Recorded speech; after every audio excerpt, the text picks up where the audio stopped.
Welcome. I'm Jan Marini, the founder of Jan Marini Skin Research, and I'm here with Kristin. Hi. Kristin is a sales executive for the Schwarzkopf hairline, and we're here to do her consultation. So Kristin, if there was something you could change or improve about your skin, what would it be? I would say right now my biggest issue is hyperpigmentation. So from all the years of being in the sun, just the hyperpigmentation is all over the face. But then when you treat it, you become really dry. So then keeping it moist. Okay.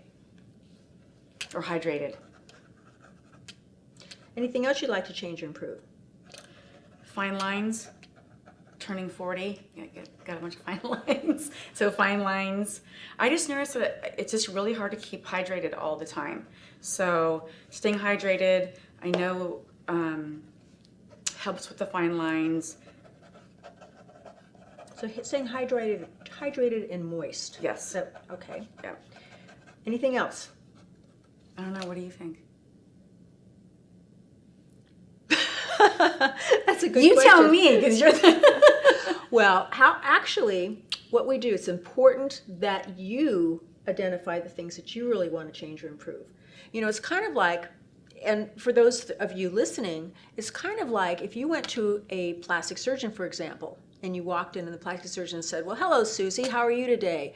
You know, we really need to fix those eyes, and oh my gosh, we got to do something with that nose, and gee, your forehead's too high, and we got to clean up that jawline, and you look at them with tears in your eyes and say, gee, all I wanted was to fix the bags under my eyes. So You're right. It's really about what you want to change or improve. So, but anything else?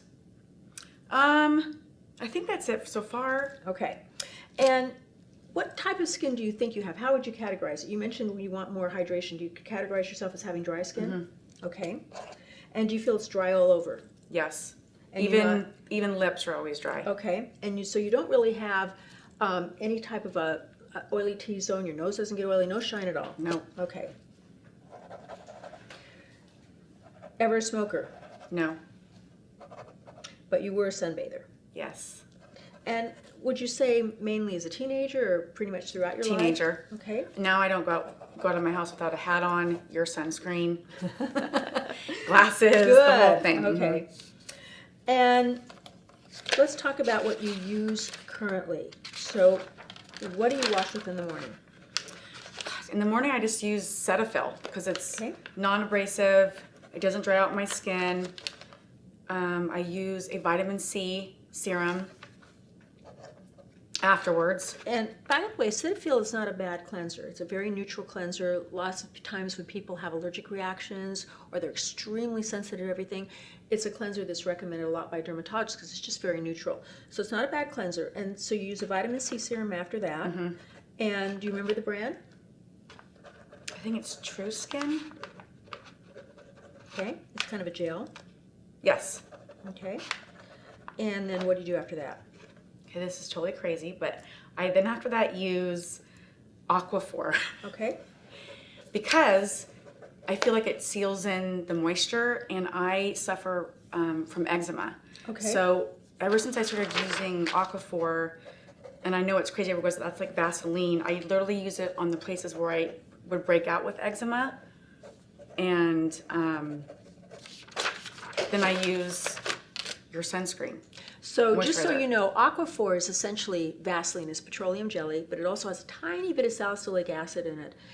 That's pretty much the only thing that differentiates it from just regular petroleum jelly. And so what she's doing is putting it on the skin, and it's kind of acting as a barrier. Mm-hmm. It's sort of keeping moisture from escaping.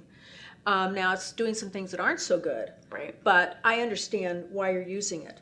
And you mentioned after that you do sunscreen? Yes. And you use the SPF 33? Yes. Okay. Which, is that a moisturizer as well? Well, not exactly. Okay. Now it has some qualities to it that feel like a moisturizer. And it has a oil capture system that if you had a combination, or oily skin combination is the largest category, it has an almost unlimited capacity to absorb oil, but it cannot absorb water, your moisture, or your actives. Okay. If you have dry skin, one of the reasons you like it is because it leaves you feeling nice and soft and silky. And it also doesn't feel like you're wearing a heavy product. Now, what do you do at night? Same cleanser? Same cleanser. Okay. I do a spot check of Retin-A on the areas around my cheek where I have spots. So it's prescription Retin-A? Yes. And when you say the areas, point to kind of the area Right you here. put on. There's a couple of big Okay. spots right here. A little bit around my eyes, but never underneath. And then I use... And do you know what strength it is? I think it's 0.5? 0.05? 0.05. Okay. Like So I'll that's- use it 3 that's- days a week. That's the middle strength. Yep. Okay, and why only 3 days a week? I noticed when I was using it more, my skin was severely dry. Okay. And then what do you do after that?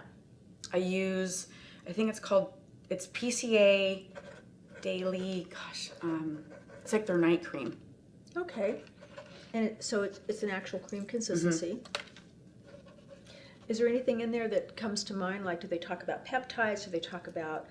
I know there's no any acids? retinol in this one. I know it's more of like a peptide, So retinol and peptides, or just peptides? just peptides. Okay. Anything else? Do you ever do scrubs or masks or anything? No. Okay.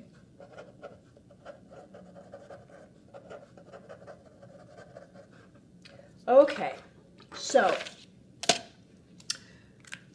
we're going to be talking about skin rejuvenation, and some of this is actually kind of classic. So, and Kristin and I have actually talked before, so she may have heard me say some of these things. But really, most of the damage that you're going to see in your lifetime happened before the age of 10, and we know at least 50% is programmed into your skin by the age of 20. It takes 10, 20, 30 years to show up. So many times people say between the ages of, say, 20 and 30, well, gee, I really didn't think my skin aged that much, and then all of a sudden it just shows up. Right. The brown spots, people say things like, well, I looked in the mirror and it was like somebody let the air out of my face, those kinds of things. And once that starts, it just gains momentum. And it's because it takes a long time for this damage to show up, but it's programmed, and it will show up. And once it starts, it's a cascading effect. So that's one issue. Now, when I talk about skin rejuvenation, I'm not just talking about fine lines and wrinkles. That's usually what comes to mind. And actually, we tend to think of fine lines and wrinkles as probably being the most defining aspect of the aging process. But really, they've done some studies, and they've demonstrated that discoloration, when people see discoloration on the face, they actually determine that somebody looks older than if it was just fine lines and wrinkles. And I'm not saying that you... No, I know. You have just a very youthful look. But when we talk about skin rejuvenation, it's fine lines, it's discoloration, it's if somebody has mild to moderate acne, it's if they have rosacea, it's all of the superficial kinds of common skin concerns that we want to disappear, or we want to at least make them much less noticeable. And everybody wants glowing skin. They want skin that looks moist. We don't want oily skin, but we want dewy skin. We don't want skin that looks shiny, but we want it to have a glow. And we want that look that you see on the red carpet when people look like they're not wearing makeup, but they have this beautiful translucent glow and the skin looks nice and plump and well defined. And so that's kind of what we're going for. Okay. And one of the issues that you have when you talk about dry skin, so when you touch the outside of your skin, you're actually touching a dead layer, the stratum corneum. And we shed about 500 million cells a day, but they're microscopic, we're not aware of it. As we get older, the stratum corneum doesn't turn over the same way. In fact, people say to me a lot of times, they'll say, Jan, if I'm using acid and I'm using retinol and I'm using all of these resurfacing agents, aren't I going to thin my skin? And my answer is kind of sarcastic. I say, well, I hope so. Because you want a really thin stratum corneum. Think about somebody who's 8 or 10 years old, and their skin is so beautiful and so translucent and so refined, and they never complain that their skin is too dry when it's cold. They never complain that they're too oily when it's hot. They have an excellent barrier function, and it protects and keeps their skin hydrated. And so you want a very thin stratum corneum, and the thinner it is, the better it looks, the more translucent it looks, the more refined it looks, but you want a thick dermis. That's what you don't want to thin. Your dermis is 80% collagen. So you want your dermis to be really thick, and so that your skin looks defined, it looks plump, it's volumized. Right. So that's kind of what we want to do. Now what happens when you use things like Vaseline type products is that, yes, it can keep water from escaping, but what it does is it kind of seals that stratum corneum down. And so you're getting even less of a turnover. Okay. And what happens with the stratum corneum when it's dead to begin with, when you wash it, initially it'll feel like, oh, it's kind of soft and silky, and then within minutes it actually tightens, it hardens, and it cornifies. Those are the dead cells that once that water evaporates and they kind of shrink up, and so your skin feels tighter and drier than ever. Right. And then you put something on it to keep water from escaping that doesn't actually do anything to sort of alleviate that process. So many times people's skin is far less dry than they think it is because it's really what they're feeling is that stratum corneum, that dead layer. So no more Vaseline, no more Aquaphor. We're going to work on that. And so typically there's two things that we want to do. We want to resurface your skin, and resurfacing is a term that I use that addresses the appearance of fine lines, it addresses the appearance of discoloration, pore size, texture, when people start to see that their skin doesn't look as refined and their pores are more noticeable, or if they have mild to moderate acne or they have rosacea. So again, you want the skin that just looks really perfected and glowing and healthy. And that's typically done with an acid or a combination of acids. Mm-hmm. Now, I know what you're thinking. A lot of times people think, acid, that sounds like something that would dry my skin or that would be irritating. When we talk about the type of acids we're talking about, like glycolic, salicylic, and azelaic acid, these are acids that have the ability to dissolve and dislodge the glue-like substance or cellular cement on the surface of the skin and in the follicle. And so they're able to cause a resurfacing without abrading the skin. Okay. And many times when people use scrubs and things like that, a scrub doesn't know the difference between your dead skin and your live skin, and you can create inflammation and actually create microscopic tears in the skin. There's a lot of medical data also on these acids. For example, azelaic acid is sold by prescription for rosacea, sold by prescription for acne. It's also one of the best resurfacing agents we have ever seen, and for the appearance of these kinds of issues, and also for the appearance of fine lines and wrinkles. Glycolic acid and retinol, for example, have more medical data probably than any other topical agent ever in terms of what they can do for the skin.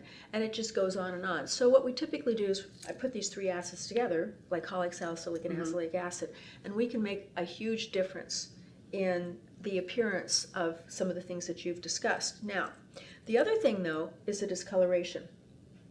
So, discoloration is a real tricky issue.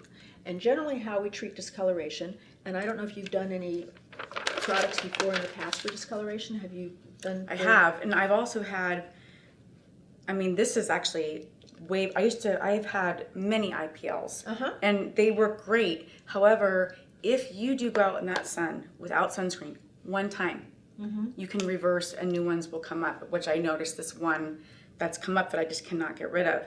So I've tried, I think it's hydroquinone. Prescription hydroquinone?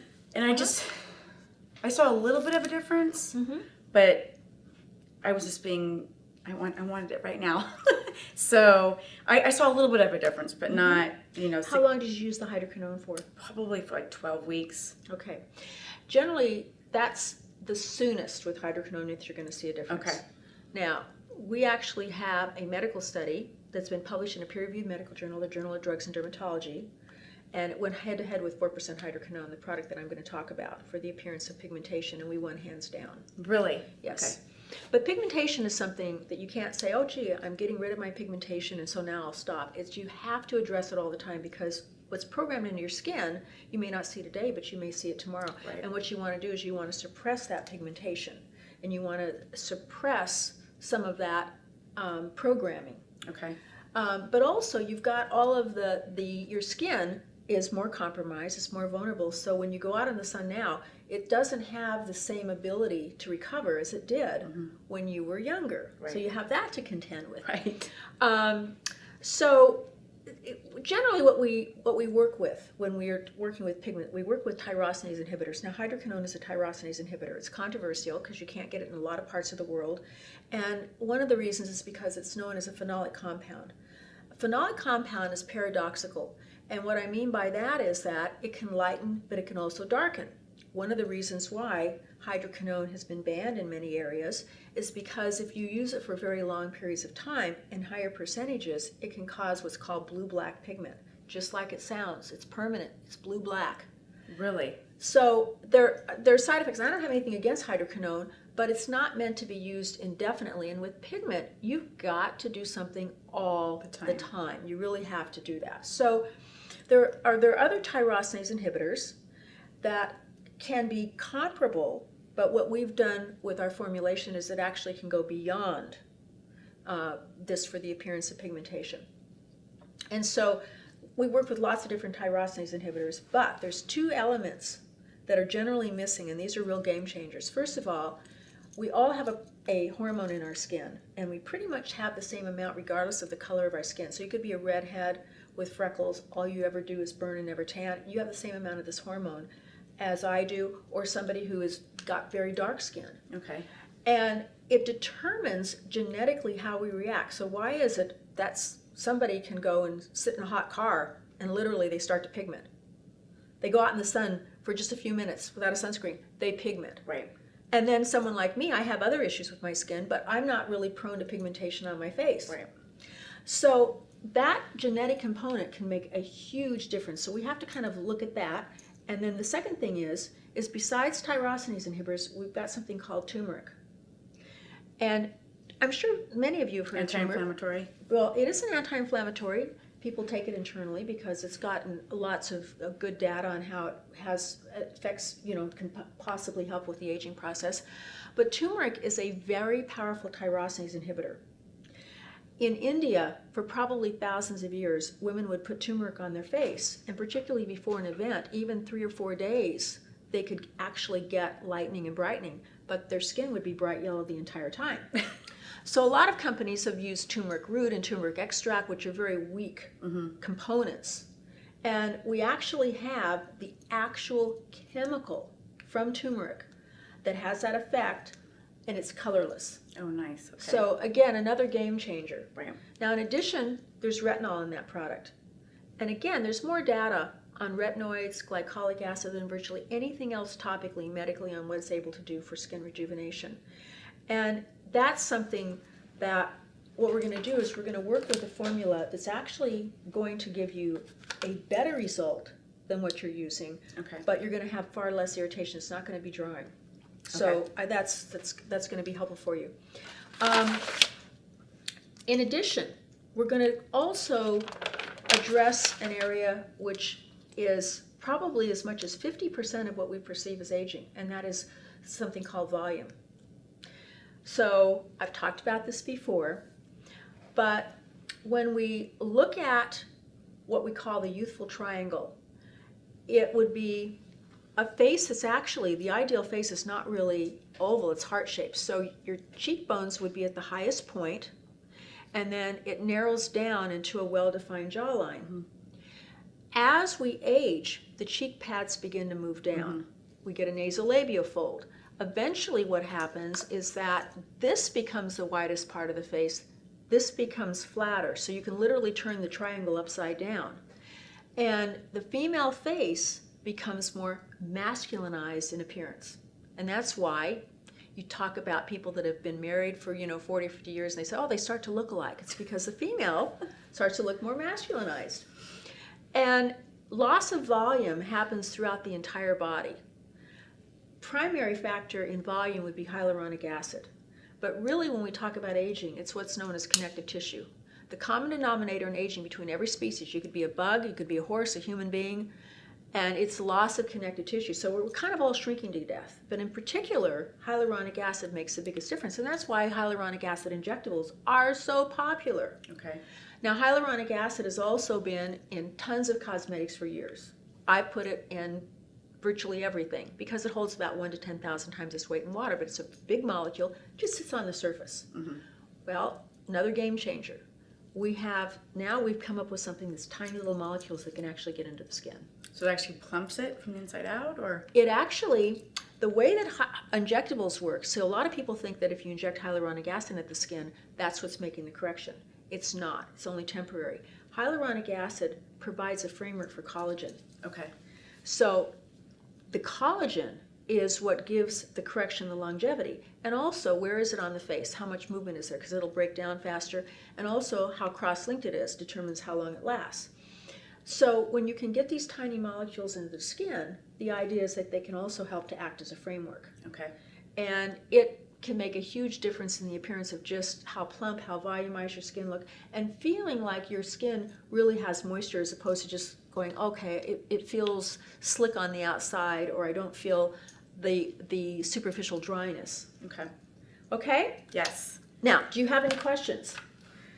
No, I don't think so. I'm just excited to start. Yeah, well, I'm excited for you to start and see how we do. Before I say goodbye, I almost forgot that we're also putting Kristin on the skincare management system for dry skin. And then in addition to that, we're going to be working with Hyla 3D and the Luminant product. And also, I'm going to add probably a couple of other little extras in as we go along. And one of the other things that I also want to mention is that Kristin, we're going to continue to work with you. So we always check back at about 4 days. We check back at 2 weeks. We continue to check back because occasionally we have to modify a program. But we modify programs because also your lifestyle changes, seasons change. And I always say that even if Kristin tells me a couple of months from now her skin's the best it's ever been, I can get it better. So, thank you so much for watching, and please subscribe. Bye.